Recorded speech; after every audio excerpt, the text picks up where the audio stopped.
여러분 안녕하십니까? 단디에라 TV 김재철입니다. 저는 오늘 또 이 프로그램을 경상남도 사천에 있는 제 고향 이동 스튜디오에서 진행을 하고 있습니다. 많이 좀 구독해 주시고요. 여러분들이 많이 봐주시는 덕분에 지금 현재 일단 조회수가 한 50만 명을 넘었었고요.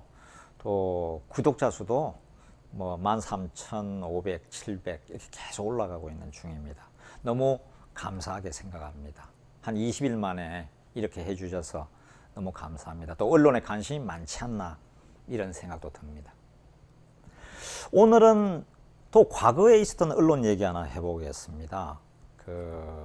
MBC 노조와 일부 관계도 된 얘기도 하고요. 그래서 이거는 지금으로부터 한 11년 전에 있었던 광우병 얘기입니다. 2008년 4월에 2008년 4월은 그러니까 2007년 12월에 대통령 선거가 끝나고 그 다음에 봄이었습니다.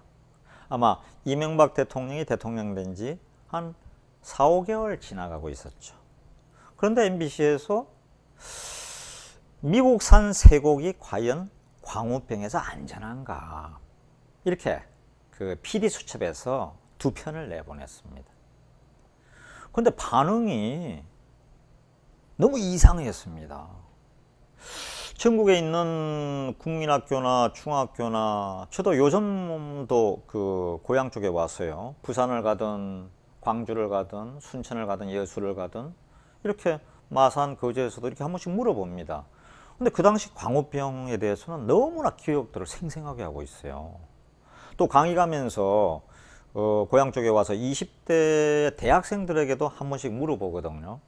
근데 광우병 보도를 다 기억하고 있더라고요.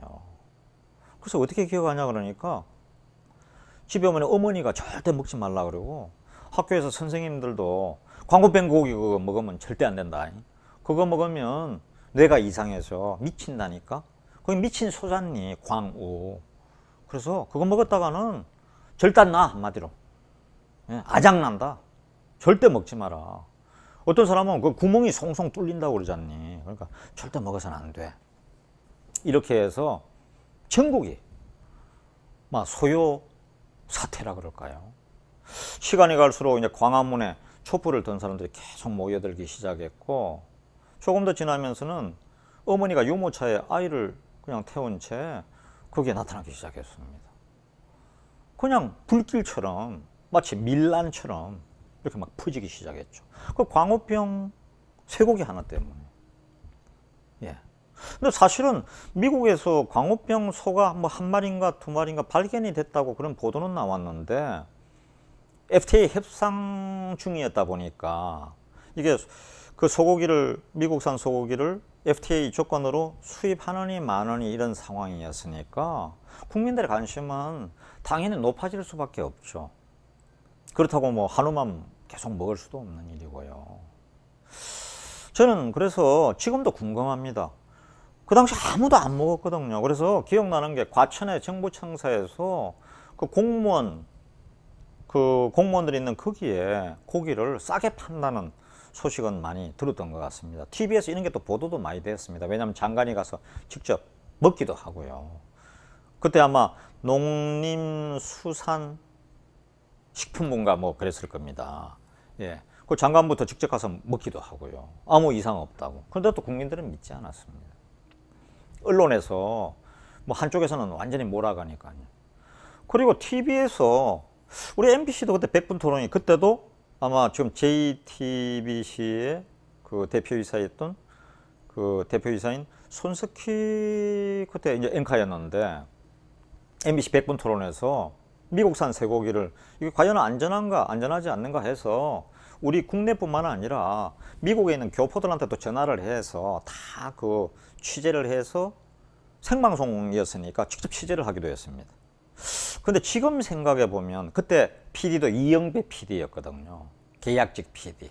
지금 JTBC의 계약직으로 있다가 손석희 대표한테 가 있어서 지금은 아마 꽤 높은 사람이 돼 있을지 모르겠습니다. 저도 이제 당연히 기억하고 있죠. 왜냐하면 제가 보도 제작국 국장 있을 때도 부국장일 때도 이영배 PD가 있었으니까요. 백분 토론팀은 그 이영배 PD가 다 그 지휘를 했습니다. 부장 차장 와야 뭐 한 1년 만에 바뀌니까요. 전문가는 이영배 PD였죠. 그런데 제가 지나가면서 한번 그 방송하기 전에 한번 봤습니다. 유튜브에 들어가서 보니까 미국에 그 섭외한 그런 분들도 전부 다 그 좀 한쪽으로 기울어진.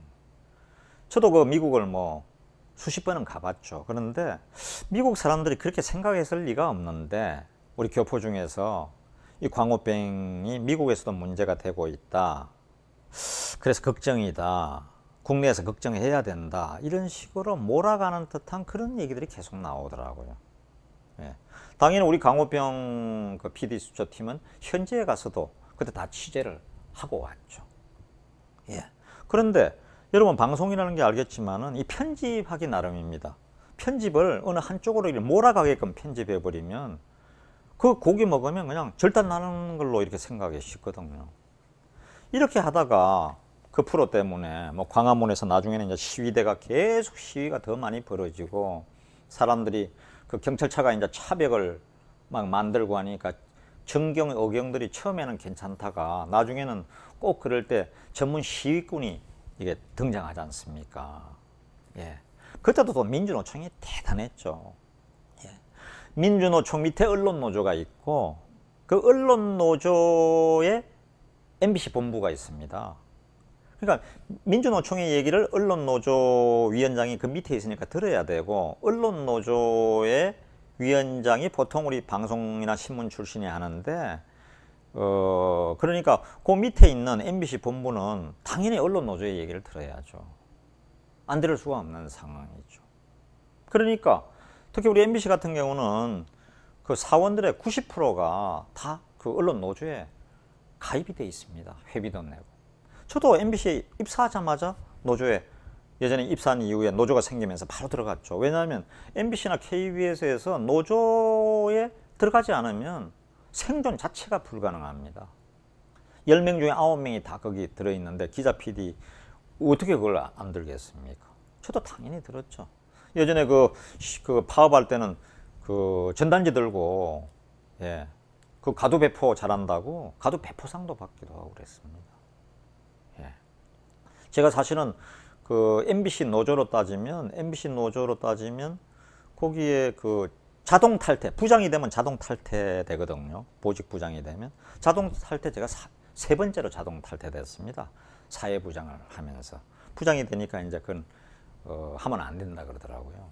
그게 이제 회사와 노조 간에 이제 정리가 돼 있죠. 이만큼 그 노조가 막강했고요. 사실은 그 PD 수첩을 만드는 시사 제작국은 PD가 한 50명, 50한 두세 명 일이 됐는데 제가 이제 저는 그 광우병 보도할 당시는 은경 저희 선배가 본사 사장이셨고요. 저는 그 청주 MBC 사장으로 있었습니다. 예. 그런데 사실은 그 시사 제작국 같은 경우는 굉장히 그 PD 중에서도 드라마나 예능은 어떤 면에서 이제 재미있는 프로그램들을 만들어서 그런데 관심이 없고요. 그 좀 의식화돼 있고 시시비비를 가리는 일에 PD 수첩 이런 데는 굉장히 이념이 강한 사람들이 참가합니다. 뭐 거의 다가 그냥 시사 제작국은 거의 다가 우리 노조원이다, 노조다 이렇게 생각하면 됩니다. 그러니까 방향을 그렇게 끌고 간 게 아닌가.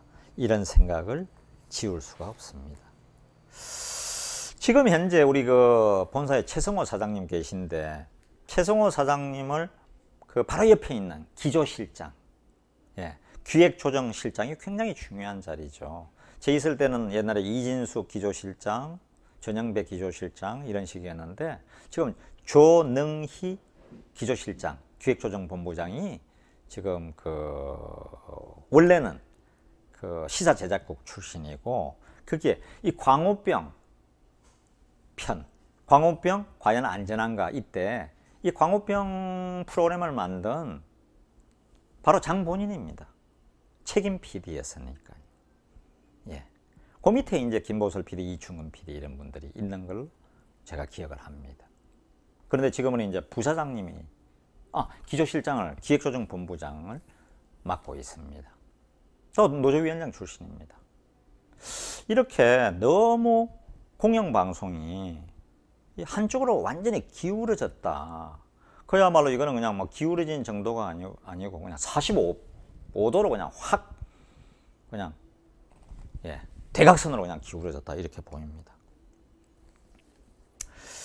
어떤 형태로든 당시에 우리 광우병 쇠고기 때문에 프로그램 때문에 난리가 났었고요. 이래서 당시에 농림수산식품부에서 명예훼손 등으로 MBC PD 수첩을 고소를 했고, 그게 이제 수사가 이루어졌는데, 어차피 이제 언론에서 이거를 시시비비를 따졌다고 이 세상을 이렇게 아주 쌩 난리가 나게 했는데도 기소는 됐지만은 그냥 큰 문제 없었고, 지난달인 것 같은데요. 지난 1월에 그때 이제 프로그램 이후에 회사에서 징계를 받았는데 뭐 정직이나 이런 거죠. 그런데 그것도 잘못됐다. 아마 검찰 과거사위원회에서 이렇게 판단을 한 것 같습니다. 어떻든 제가 오늘 이런 얘기를 다시 들춰내는 것은 우리의 언론이 우선은 언론도 국가가 중요하지 않습니까? 국익을 위해야 되고, 그렇다고 국익을 위한다고 뭐 아무 거를 비판을 안 해서는 안 되죠. 당연히 시시비비를 가리고 우리 국민들이 가야 할 방향을 좋은 프로그램을 만들어서 얘기도 해주고, 또 시시비비 가리는 PD수첩도 당연히 있어야겠죠.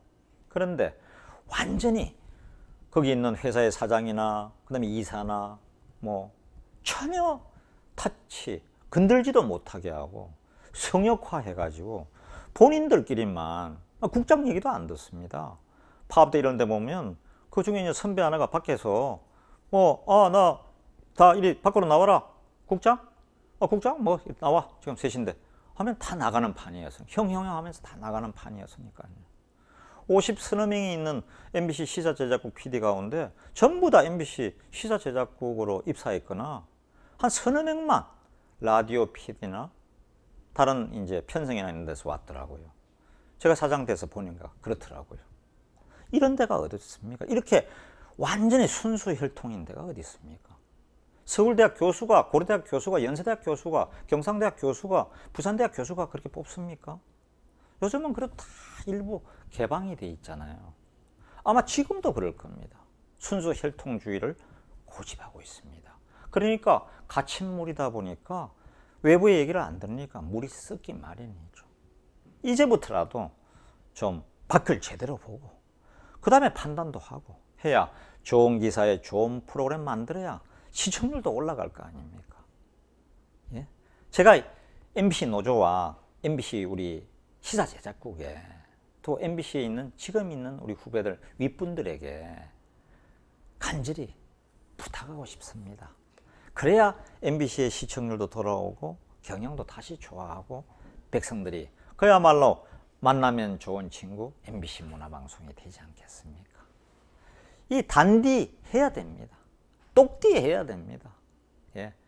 지금 나와 있는 선배로서 이런 말씀을 드리는 거니까 너무 마음 상해하거나 노여워하지 마시고 한번 생각을 해보시기 바랍니다. 많이 구독해 주시고요. 앞으로 언론 계속 분석하겠습니다. 감사합니다.